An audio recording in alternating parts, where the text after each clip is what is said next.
This video is brought to you by Harold Sack, who gave me a massive 1 year's worth of subscriptions on Patreon. Rowan versus Tulane, with no means of ramping into our commander, and very few ways of losing life once we do get into our commander, so I think we have to try a mulligan on that. Alright, into a one-lander with targeted removal. We're on the draw, so we might get into a land for Night's Whisper. I'll try this against my better judgment. Get rid of the Electro Dominance. We need double red for that, and a bunch of other mana. Alright, getting to a mountain straight off the top means we can go for the Night's Whisper, but it is an Inquisition of Kozilek first, see if we can grab a counterspell from our opponent. Apparently not. So allow him into Arcane Signet to fix his colours, so he's actually got green there. So Skyclave Apparition. So our opponent, of course, playing the Arcane Signet on his second turn. Alright, a Graven Cairns means that we can go for triple black potentially with the Necropotence, so let's just go for the Night's Whisper now to keep cards in our hand. Draws us into a land and a Feed the Swarm, so maybe Necropotence on turn 4 and Rowan on our next turn. Alright, Ad Nauseam to lose even more life, but don't necessarily need that now that we've got the Necropotence, so yeah, let's go for the Polluted Delta into a Badlands. 2 cards in our opponent's hand that we're not sure of. But we'll test our opponent on Counter Magic. Rowan comes down straight away, so we will be able to lose some life next turn and tap into this. Unless our opponent has some removal now, just going for the Atawara, which we did know about, so that buys him a turn. And now our opponent throwing out a Tulane Teller of Tales. And it's a Dragon Skull Summit, so yeah, do we just get rid of the commander now and try and really slow him down, hope that he doesn't get into any more mana? I think that should be fine. 3 cards in our opponent's hand that we don't know of, and just played a land into a Utopia Sprawl. And then it was a Barlaged Recovery onto the creature that can exile something, the Apparition, Skyclave Apparition is it called? Alright, so we bait that going on to the Rowan, I think. Then if they get down Tulane, how is Tulane's exile effect worded? Yeah, returning a creature to its owner's hand, so hopefully they get down the Apparition, and then the Tulane reasonably quickly will have Summoning Sickness and we can Toxic Deluge, or we could try and get them to get rid of the Sheoldred. I think that can target 4 mana spells, it might just be 3 mana permanents it can target, whatever. Get down Sheoldred and the Rowan, and force them to make a decision. Don't want to get down the Necropotence here because I really want to keep that in play. And I'm assuming that my opponent doesn't have any counter magic. So it looks like we are seeing the Skyclave Apparition. And yes, it can go after a Sheoldred, so that's fine. Managing to keep the Rowan in play at least. Alright, there's a Stormkiln Artist, so we can start making treasures with that. Let's go for the Necropotence now. Alright, and my opponent decided to scoop there, so we were going to put about 5 life into Necropotence. That would have made this cost only 1. Probably, yeah, we wouldn't have been able to afford the Ad Nauseam anyway, but probably wouldn't have bothered with it. And with that would have drawn into a bunch more mana, but the Infernal Sovereign is a really good draw as well.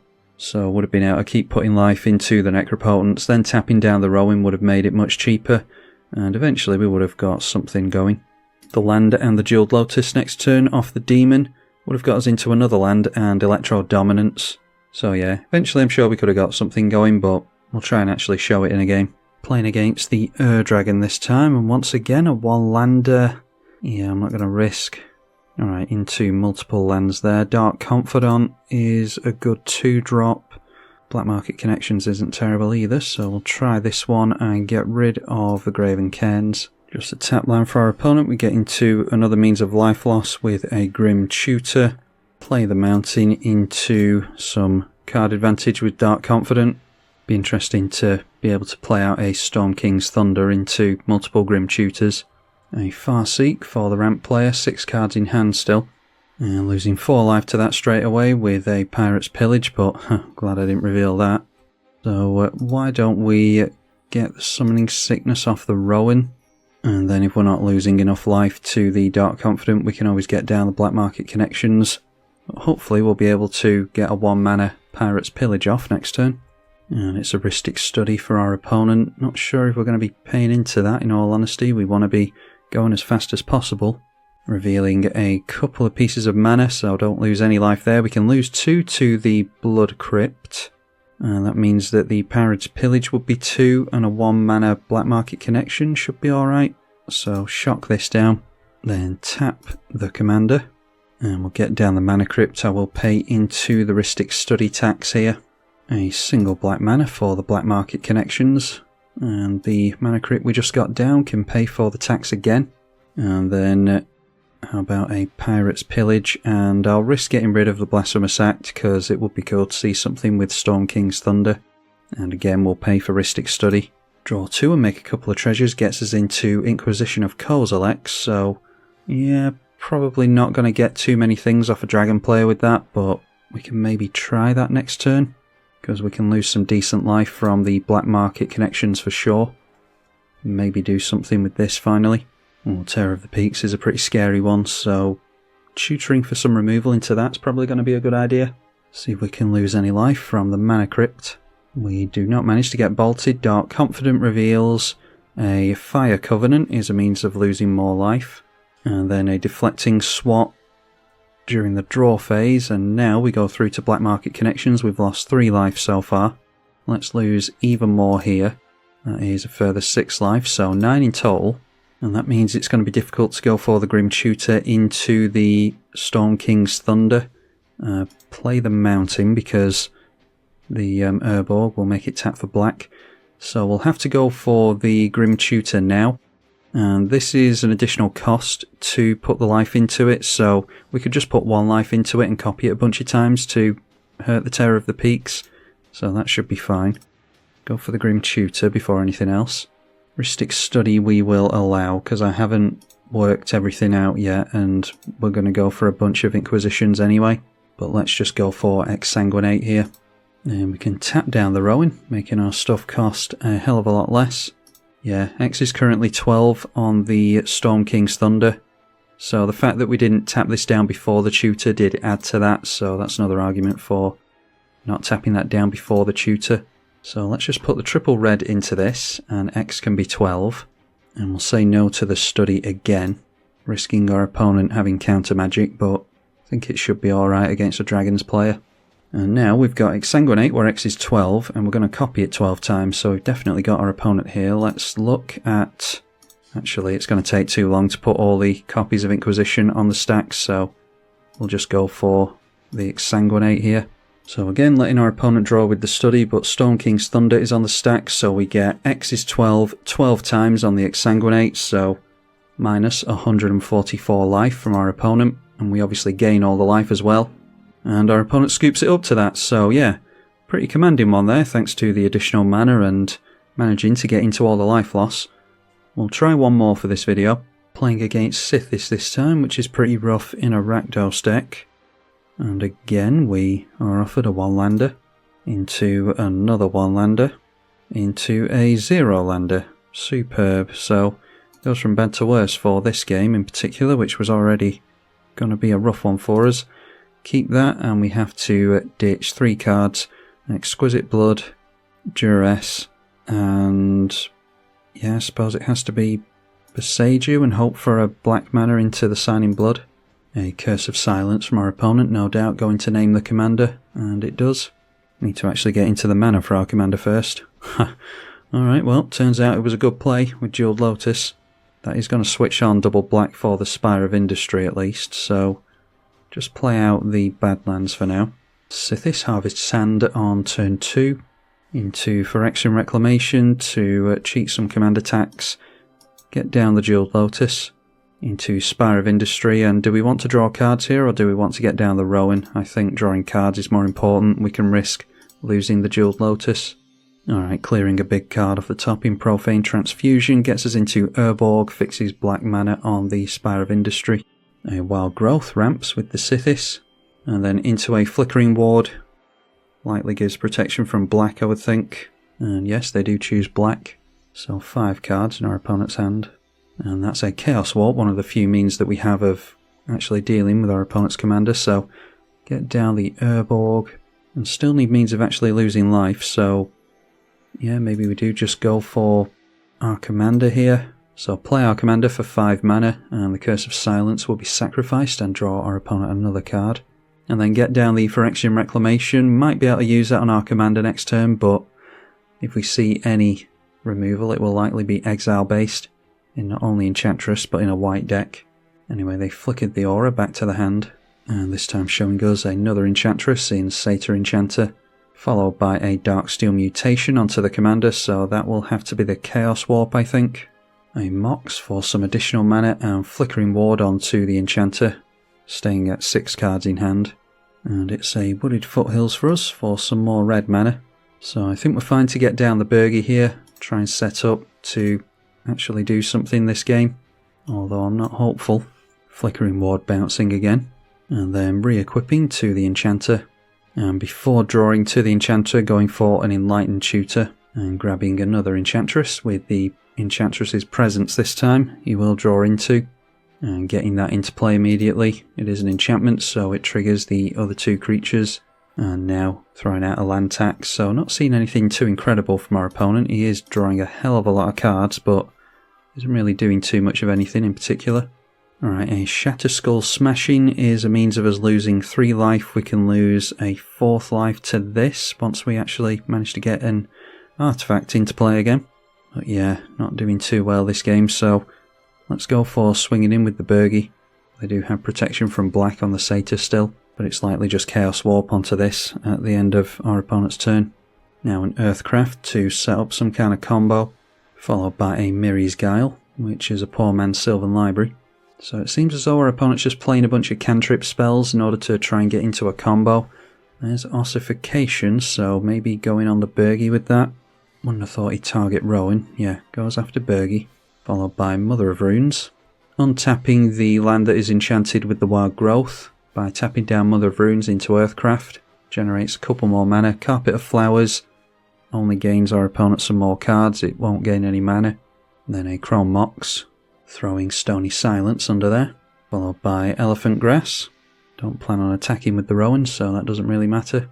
14 cards in our opponent's hand. Noteworthy there is a Nykthos available. So untapping the Wild Growth land again. And now it's a Burgeoning. We'll be able to get down additional lands on our landfall. Lotus Petal. And a Mask of Law and Grace going on to the Mother of Runes. Gives protection from black and red. 9 green mana from the Nykthos. Takes him into Elvish Spirit Guide, just a 2-2. And then with 16 cards in hand and 6 mana floating, passing the turn. And it's Chaos Warp onto the Darksteel Mutation at the end of our turn. Oh, that's interesting actually. We do control an artifact thanks to the enchantment. That turns it into an artifact, but yeah, we won't have that by the time our turn comes back around. Revealing a Hallowed Haunting straight into play for our opponent, because of course he'd get into something as good as that. Okay, and a Bolas's Citadel, so yeah, we can make that cost less. Let's bolt this thing into play, simply to lose the life. Our opponent can have the Burgeoning trigger, and does manage to make a land, and it's a Serra's Sanctum. Yeah, we're already too late here, but we'll play it out just for the fun of it. Tap down the Rowan, makes the Bolas's Citadel cost 3 less. And we'll play the Bolas's Citadel, see how far we can get. It's probably just a land on top now in this game. No, we do get a Stormkiln Artist at least to hopefully make some more mana with. Alright, Toxic Deluge isn't the worst either now that we've already used our Rowan, so everything costs 3 less, and that is just 2 into X on a Toxic Deluge. Does mean that we lose the Stormkiln Artist, unfortunately. Into a Black Market Connections isn't the worst. Our opponent tapping down a bunch of white mana in response and has the Teferi's Protection. I mean, drawn a hell of a lot of cards here, so you'd expect him to have a God Hand. So just wiping our own board, but do force him to use the protection at least. So I'll leave Rowan in the bin here, and we can always fish it out with the Phyrexian Reclamation. Go for the Black Market Connections. Play a Brass's Bounty. Gets us into a hell of a lot more treasures, and I think we're just fishing our commander out with this. Might be able to get our life total down low enough to make this relevant, actually. But you can see how quickly we can turn the game around. Still not hopeful that we're actually going to do anything, but you never know. Our opponent should be able to go off here, paying for the Elephant Grass. Miri's Guile will reorganise the top 3. Our opponent might be able to buff a creature enough to make the life totals relevant here. Might regret putting Rowan in the bin. Wolfwillow Haven for some more stuff. Oh, what buffs up everything with this, actually? Yeah, just flying and vigilance, so no power and toughness to worry about until next turn, unless they get into haste.